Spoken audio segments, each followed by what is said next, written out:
നമസ്കാരം,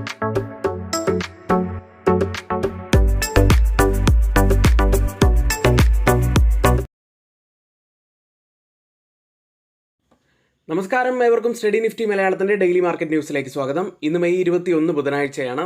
തുടർച്ചയായിട്ടുള്ള മൂന്നാമത്തെ ദിവസവും ഇന്ത്യൻ വിപണി ഇടിഞ്ഞു. ഇന്നലെ നിഫ്റ്റി ബാങ്കും 1% ഇടിഞ്ഞു. ഡിഫൻസ് സ്റ്റോക്കുകളിൽ തുടർച്ചയായ രണ്ടാമത്തെ ദിവസവും സെല്ലിംഗ് കണ്ടു. ഓട്ടോ സ്റ്റോക്കുകൾ ഇടിയുകയുണ്ടായി. ഇതൊക്കെയാണ് ഇന്നലെ ഇന്ത്യൻ വിപണിയിൽ കണ്ടത്. ഇന്ന് പുലർച്ചെ ക്ലോസ് ചെയ്ത US മാർക്കറ്റുകളിലേക്ക് 6 ദിവസത്തെ നേട്ടത്തിന് ശേഷം US ഓഹരി വിപണികൾ ഇടിയുകയുണ്ടായി. ഡൗ ജോൺസ് 0.27% ഇടിഞ്ഞു. S&P 500 0.39%, Nasdaq 0.38%മാണ് ഇടിഞ്ഞത്. ഇന്നലെ യുഎസിൽ പ്രധാനപ്പെട്ട ഒരു സംഭവം ഉണ്ടായത്, റിപ്പബ്ലിക്കൻ നിയമസഭാ അംഗങ്ങളെ ഒരു പ്രധാന നികുതി ഇളവ് പദ്ധതിയെ പിന്തുണയ്ക്കാൻ ബോധ്യപ്പെടുത്താൻ പ്രസിഡന്റ് ഡൊണാൾഡ് ട്രംപ് ക്യാപിറ്റൽ ഹില്ലിലേക്ക് പോയി.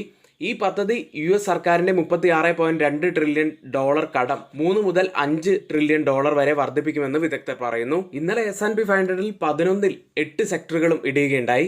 കൂടുതൽ നഷ്ടമുണ്ടാക്കിയത് energy, communication services, communication discretionary സ്റ്റോക്കുകളായിരുന്നു. കഴിഞ്ഞ ദിവസമാണ് നമ്മൾ പറഞ്ഞത് USലെ റേറ്റിംഗ് ഏജൻസി ആയിട്ടുള്ള മൂഡീസ് USന്റെ ക്രെഡിറ്റ് റേറ്റിംഗ് കുറച്ചിരിക്കുന്നുവെന്ന്. ഇപ്പോഴത്തെ രാജ്യത്തിന്റെ വർദ്ധിച്ചു വരുന്ന കടബാധ്യതകളെക്കുറിച്ച് ആശങ്കാകുലരായ ഫിച്ചും S&P ഗ്ലോബലും US ക്രെഡിറ്റ് റേറ്റിംഗ് താഴ്ത്തിയിരിക്കുന്നു. ഇനി അവിടെ ട്രേഡേഴ്സ് പ്രവചിക്കുന്നത് 2 റേറ്റ് കട്ട് ഉണ്ടായിരിക്കുമെന്നാണ്. 25 ബേസിസ് പോയിന്റ്സിന്റെ 2 റേറ്റ് കട്ടുകളായിരിക്കും. അത് 1 സെപ്റ്റംബറിലും 1 ഈ ഇയർ എൻഡിലുമായിട്ടാണ് അവർ പ്രതീക്ഷിക്കുന്നത്. US ലിസ്റ്റ് ചെയ്ത ഇന്ത്യൻ കമ്പനികളുടെ പ്രകടനം നോക്കുകയാണെങ്കിൽ ഇൻഫോസിസ് 0.49% ഇടിഞ്ഞു. ICICI ബാങ്ക് 0.87% ഇടിഞ്ഞു. വിപ്രോ 1.36%, HDFC ബാങ്ക് 0.96% ഇടിഞ്ഞു.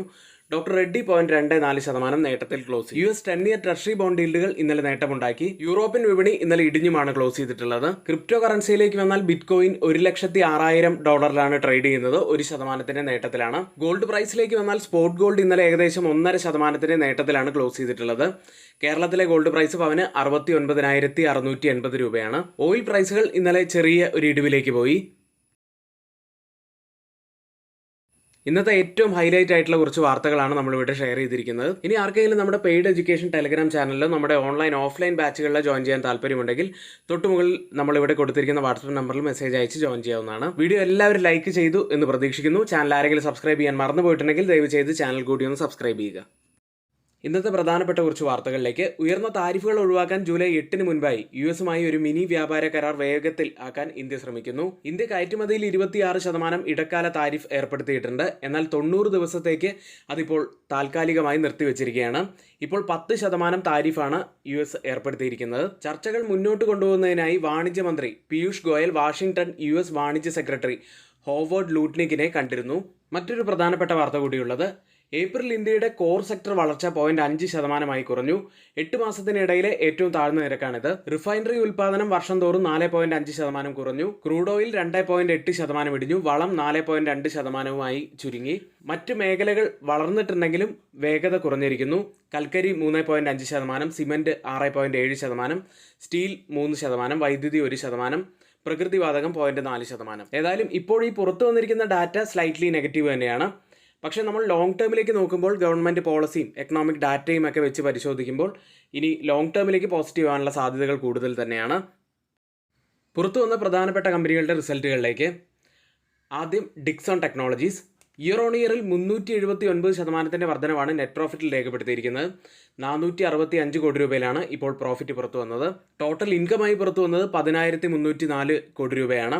അതായത് 120% വർധനവാണ് ഇപ്പോൾ ടോട്ടൽ ഇൻകത്തിൽ ഉണ്ടായിരിക്കുന്നത്. എബിറ്റയിൽ 128% വർധനവും കമ്പനി രേഖപ്പെടുത്തി. ഡിവിഡൻഡായി 8 രൂപയാണ് പ്രഖ്യാപിച്ചിരിക്കുന്നത്. അടുത്തത് വേൾപൂൾ ഇന്ത്യ എന്ന കമ്പനിയാണ്. നെറ്റ് പ്രോഫിറ്റായി രേഖപ്പെടുത്തിയത് 119.2 കോടി രൂപയാണ്.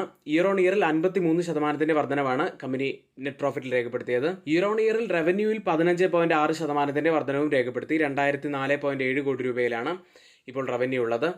എബിറ്റയിൽ 27.45% വർധനവും കമ്പനി രേഖപ്പെടുത്തി. കമ്പനി ഡിവിഡൻഡായി 5 രൂപയാണ് പ്രഖ്യാപിച്ചത്. മറ്റൊരു കമ്പനി JK ടയർ ആൻഡ് ഇൻഡസ്ട്രീസ് ആണ്. കമ്പനി ഇയർ ഓൺ ഇയറിൽ നെറ്റ് പ്രോഫിറ്റിൽ 42.5% ഇടിവാണ് രേഖപ്പെടുത്തിയത്. 98.66 കോടി രൂപയിലാണ് ഇപ്പോൾ നെറ്റ് പ്രോഫിറ്റ് ഉള്ളത്. റവന്യൂ ഫ്രം ഓപ്പറേഷൻസ് ആയി പുറത്തു വന്നിരിക്കുന്നത് 3758.6 കോടി രൂപയാണ്. അടുത്തത് യുണൈറ്റഡ് സ്പിരിറ്റ്സ് എന്ന കമ്പനിയാണ്. നെറ്റ് പ്രോഫിറ്റിൽ 74.7% വർധനവ് കമ്പനി രേഖപ്പെടുത്തി.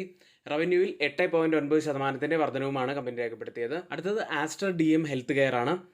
നെറ്റ് പ്രോഫിറ്റായി രേഖപ്പെടുത്തിയത് 79 കോടി രൂപയാണ്. കഴിഞ്ഞ വർഷം ഇതേ കാലയളവിൽ 24 കോടി രൂപ നഷ്ടത്തിലായിരുന്നു കമ്പനി ഉണ്ടായിരുന്നത്. റവന്യൂവിൽ 2.7% വർധനവ് രേഖപ്പെടുത്തി. എബിറ്റയിൽ 20.3% വർധനവുമാണ് കമ്പനി രേഖപ്പെടുത്തിയത്. മറ്റൊരു കമ്പനി ടൊറന്റ് ഫാർമയാണ്. നെറ്റ് പ്രോഫിറ്റിൽ 10.9% വർധനവ് രേഖപ്പെടുത്തി 498 കോടി രൂപയിലാണ് പ്രോഫിറ്റ് ഉള്ളത്. റവന്യൂവിൽ 7.8% വർധനവ് രേഖപ്പെടുത്തി 2959 കോടി രൂപയിലാണ് റവന്യൂ ഉള്ളത്. എബിറ്റയിൽ 9.2% വർധനവും കമ്പനി രേഖപ്പെടുത്തി. ഫൈനൽ ഡിവിഡൻഡായി കമ്പനി 6 രൂപയാണ് പ്രഖ്യാപിച്ചത്. അടുത്ത് ഗ്ലെൻ ഫാർമ എന്ന കമ്പനി നെറ്റ് പ്രോഫിറ്റായി രേഖപ്പെടുത്തിയത് 186.5 കോടി രൂപയായിരുന്നു. റവന്യൂ ആയിട്ട് കമ്പനി രേഖപ്പെടുത്തിയത് 1424 കോടി രൂപയുമാണ്. മറ്റൊരു നല്ല റിസൾട്ടുമായി പുറത്തു വന്ന കമ്പനി സോളാർ ഇൻഡസ്ട്രീസ് ആയിരുന്നു. നെറ്റ് പ്രോഫിറ്റിൽ 43.4% വർധനവും റവന്യൂവിൽ 34.5% വർധനവും എബിറ്റയിൽ 52.6% വലിയ വർധനവും ഇയർ ഓൺ ഇയറിൽ രേഖപ്പെടുത്തി. ഇനി ഇന്ന് റിസൾട്ട് വരുന്ന പ്രധാനപ്പെട്ട കമ്പനികളുടെ പേര് മാത്രം ഒന്ന് പറയാം. Astral, Birla cable, MK global financial services, Ester industries, Gulf oil lubricants, IndusInd bank, IndiGo, Ircon international, Mankind pharma, NTPC green energy, oil India, ONGC, power finance corporation, Protean government tech, RVNL, Vaibhav global, VA tech, Wabag തുടങ്ങിയവയാണ്. ഇന്ന് F&O സെഗ്മെന്റിൽ ബാനായ സ്റ്റോക്കുകൾ Manappuram finance, RBL bank തുടങ്ങിയവയാണ്. ഇനി ആർക്കെങ്കിലും പുതുതായി നമ്മുടെ online offline ബാച്ചുകളിൽ join ചെയ്യാൻ താല്പര്യമുണ്ടെങ്കിൽ തൊട്ടുമുകളിൽ നമ്മളിവിടെ ഒരു വാട്സപ്പ് നമ്പർ നൽകിയിട്ടുണ്ട്. അതേ നമ്പറിൽ മെസ്സേജ് അയയ്ക്കുക. കോഴ്സിൽ നമ്മൾ ധാരാളം കാര്യങ്ങൾ ഉൾപ്പെടുത്തിയിട്ടുണ്ട്. Trading psychology, fundamental analysis, technical analysis, കൂടാതെ ട്രേഡിംഗ് വ്യൂ എങ്ങനെ ഉപയോഗിക്കണം, അങ്ങനെ ധാരാളം കാര്യങ്ങളിലൂടെയാണ് ഈ കോഴ്സ് കടന്നു പോകുന്നത്. ഓൺലൈൻ ബാച്ച് ആരംഭിച്ചിരിക്കുന്നത് തിരുവനന്തപുരത്ത് നെട്ടയത്താണ്. ആർക്കെങ്കിലും താല്പര്യമുണ്ടെങ്കിൽ ഓൺലൈൻ ബാച്ചിലും ജോയിൻ ചെയ്യാവുന്നതാണ്. FIDA ആക്ടിവിറ്റിയിലേക്കാണ്.